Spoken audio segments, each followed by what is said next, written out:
Hello বন্ধুরা, আমি হাসনাতুল্লাহ তোমাদের সকলকে স্বাগত জানাই। বন্ধুরা, এই ভিডিওটা শুধুমাত্র ডাব্লিউপি কেপি পরীক্ষার জন্য প্রিপারেশন যারা নিচ্ছ শুধুমাত্র তাদের জন্য। কারণ পশ্চিমবঙ্গ পুলিশ রিক্রুটমেন্ট বোর্ড এর যত পরীক্ষা হয়ে থাকে আমি সমস্ত পরীক্ষার কোশ্চেন পত্র অ্যানালাইসিস করেছি নিজে। তারপরে তোমাদেরকে আমি এই ভিডিওটা বানিয়ে তোমাদেরকে ইনফরমেশনটা দিচ্ছি। তো যারা ডাব্লিউপি কেপি শুধুমাত্র তারাই করবে, কারণ এসএসসি ব্যাপারটা আলাদা বা পিএসসি ব্যাপারটা আলাদা। সে নিয়ে আমি রিসার্চ করে তোমাদেরকে ভিডিও দেবো। এখানে মূলত হয়েছেটা কি না, আমরা তো প্রিপারেশন করি। প্রিপারেশন করার পর আমাদেরকে তো বুঝতে হবে যে কোন চ্যাপ্টারটা খুব বেশি ইম্পর্টেন্ট, মানে কোন চ্যাপ্টারের ওয়েটেজটা সব থেকে বেশি, কোন চ্যাপ্টারের ওয়েটেজটা সব থেকে কম, কোন চ্যাপ্টার আমাকে করতেই হবে, কতটা করতে হবে, কিভাবে করতে হবে। এই সমস্ত কিছু যদি তুমি প্রিভিয়াস ইয়ারের কোশ্চেন অ্যানালাইসিস করো তবেই তুমি পাবে। ঠিক আছে, কোন চ্যাপ্টার তোমাকে পড়তে হবেই না, দরকার নেই, বা কোন কোন চ্যাপ্টার থেকে প্রশ্ন আসবেই, এই সমস্ত জিনিস যদি বুঝতে চাও তো একটা ছকের মাধ্যমে তোমাদেরকে আমি একটু হিন্টস দিচ্ছি, তোমরা অনায়াসে বুঝে নেবে। ঠিক আছে, দেখো, প্রথম যে চ্যাপ্টারগুলো আমি রেখেছি সেটা হচ্ছে সরলীকরণ, লসাগু গসাগু এবং নাম্বার সিস্টেম। এই যে তিনটি চ্যাপ্টার, এর গুরুত্ব বা ওয়েটেজ সব থেকে বেশি। আর আমার বলে এই তিনটি থেকে 4 থেকে 6টি কোশ্চেন অনায়াসে আসে। তুমি যদি, আমি বলবো নেক্সট যে তুমি প্রিপারেশন নিচ্ছ, নেক্সট যে পরীক্ষা আছে ডাব্লিউপি বা কেপি মেন্স, দেখবে সরলীকরণ, লসাগু গসাগু এবং সংখ্যাতত্ত্ব, এই তিনটি চ্যাপ্টার যদি কেউ করো সে 4 থেকে 6 নম্বর পেতে বাধ্য, এখান থেকেই আসবে। তো সব থেকে গুরুত্বপূর্ণ চ্যাপ্টার হচ্ছে এটা।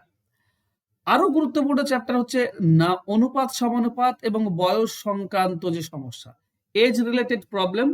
আর অনুপাত সমানুপাত, অনুপাত সমানুপাতের দুটো, হ্যাঁ, একটা হচ্ছে অ্যারিথমেটিক রিলেটেড রেশিও প্রপোর্শন, আর একটা হচ্ছে তোমার ওই অ্যালজেব্রা রিলেটেড রেশিও প্রপোর্শন। ঠিক আছে, এবং এজ রিলেটেড প্রবলেম, এই চ্যাপ্টার দুটো থেকেও কিন্তু 3 থেকে 4টি কোশ্চেন প্রায় প্রত্যেক বছরই এসছে। তা খুব ইম্পর্টেন্ট। এরপরে এরপরে কম গুরুত্ব কিন্তু গুরুত্ব অনেক বেশি, সেটা হচ্ছে কি না পার্সেন্টেজ এবং লাভ ক্ষতি, শতকরা এবং লাভ ক্ষতি খুব ইম্পর্টেন্ট। এই দুটি চ্যাপ্টার থেকে 2 থেকে 3টি করে কোশ্চেন কিন্তু আসে। এবার বলতে পারো শতকরা আর পার্সেন্টেজ অনেকটা কো রিলেটেড, হ্যাঁ। তো কোনটা কার পাল্লায় পাল্লায় পড়বে বলা মুশকিল, কিন্তু আসে। ঠিক একইভাবে আরো 3টে সাবজেক্ট খুব ইম্পর্টেন্ট টপিক, সেটা হচ্ছে সময় দূরত্ব মানে ট্রেন সংক্রান্ত অঙ্ক, তারপর সময় ও কার্য এবং নলচ বাচ্চা, আর সরল সুদ, চক্রবৃদ্ধি সুদ। এই 3টি চ্যাপ্টারও খুব ইম্পর্টেন্ট। এখান থেকেও 2 থেকে 3টি করে কোশ্চেন প্রত্যেক বছর প্রায় আসে। তার মানে সব থেকে গুরুত্বপূর্ণ যে সাবজেক্টগুলো, টপিকগুলো রয়েছে সেটা কি কি, ভালো করে আবার বলে দিই তোমাদেরকে, মাথায় ঢুকিয়ে নাও। একটা হচ্ছে সরলীকরণ, লসাগু গসাগু এবং নাম্বার সিস্টেম, অনুপাত সমানুপাত এবং এজ রিলেটেড প্রবলেম, শতকরা, লাভ ক্ষতি, সময় ও দূরত্ব, সময় ও কার্য, সরল সুদ ও জটিল সুদ।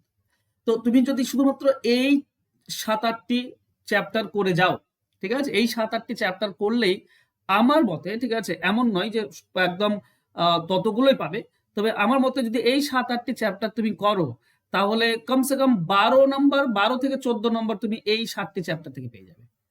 14 নম্বর শুধু এই 7টি চ্যাপ্টার থেকে পেয়ে যাবে। 25 নম্বরের প্রশ্ন হয়, তুমি 14 নম্বর এখান থেকেই পেয়ে যাবে। এত বেশি গুরুত্বপূর্ণ আমার মতে এই চ্যাপ্টারগুলো। হ্যাঁ, এর পরের অনেক চ্যাপ্টার রয়েছে, গুরুত্বটা একটু কম কিন্তু তবুও গুরুত্ব রয়েছে, যেমন গড়, অংশীদারি কারবার, তারপর তারপর তোমার মিশ্রণ।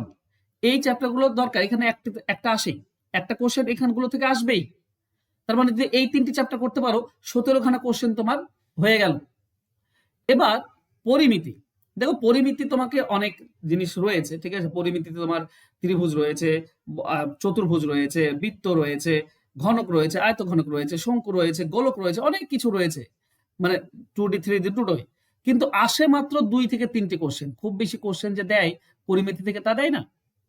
ঠিক আছে, এর জন্য আমি তোমাদেরকে বলি তোমরা ট্রায়াঙ্গেল মানে ত্রিভুজটা করো ভালো করে, তারপর তোমার বর্গক্ষেত্র, আয়তক্ষেত্র, বৃত্ত, রম্বস, তারপরে তোমার বৃত্ত এবং ঘনক, আয়ত ঘনক, বাস। আর আমি করতে নিষেধ করি, ঠিক আছে, আমি পরে আসছি সেগুলোতে।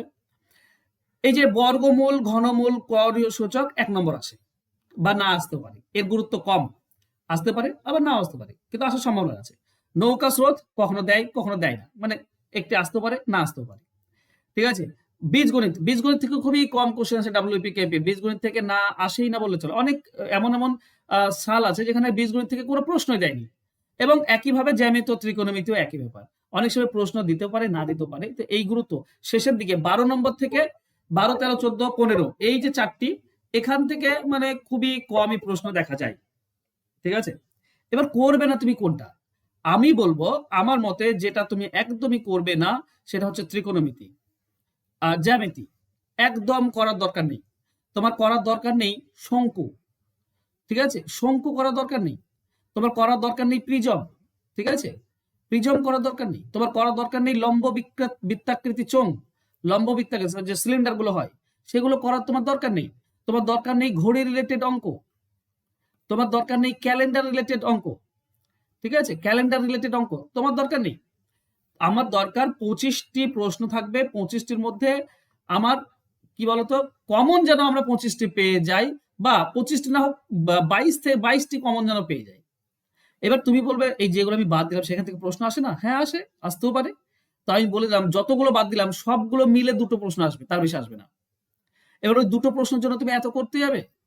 হ্যাঁ, তুমি ক্যালেন্ডার করতে যাবে, ঘড়ি করতে যাবে, তারপর তুমি লম্ববৃত্তাকৃতি চোঙ, শঙ্কু, জ্যামিতি এই সমস্ত কিছু করতে যাবে 2 থেকে 3 নম্বরের জন্য? না, আমি সেটাকে অন্য বিষয়ে কাজে লাগাবো।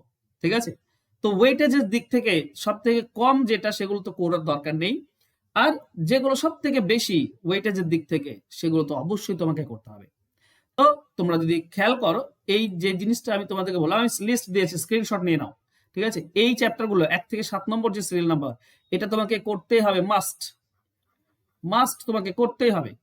আর এইগুলোর মধ্যে থেকে যেটা ইম্পর্টেন্ট সেটা আমি স্টার মার্ক দিচ্ছি, তোমার হচ্ছে গড়, পার্টনারশিপ, মিশ্রণ, নৌকা ও স্রোত 1 নম্বর আসে এগুলো থেকে। ঠিক আছে, আর পরিমিতি, পরিমিতি এটা হচ্ছে তোমাদের ইম্পর্টেন্ট। তো এখানে 5টা আর ওখানে 7টা, মোট 12টি খুব ইম্পর্টেন্ট। এগুলোর দিকে একটু নজর দেবে বেশি, এখান থেকে একটু প্র্যাকটিস করবে বেশি। তো এটা সম্পূর্ণ ডাব্লিউপি কেপি রিলেটেড ছিল। আশা করছি জিনিসগুলো তোমাদেরকে বোঝাতে পারলাম। আমি এমন বলছি না যে আমি 100% ঠিক, ঠিক আছে, আমি এমন বলছি না যে 100% ঠিক, কিন্তু ইন জেনারেল তুমি এগুলোই ফেস করবে। ঠিক আছে, আগামীতেও এই ধরনের অঙ্কই, এই ধরনের চ্যাপ্টার থেকেই এই সংখ্যক ওয়েটেজ তোমরা ফেস করবে বলে আমার মনে হয়। বাকিটা তোমাদের লাকের উপর নির্ভর করছে, গোলমাল হতেই পারে কিন্তু হওয়ার সম্ভাবনা কম। আশা করছি বুঝতে পেরেছ। যদি উপকারে লাগে তো একটু শেয়ার করে দিও বন্ধুদের মাঝে। ধন্যবাদ।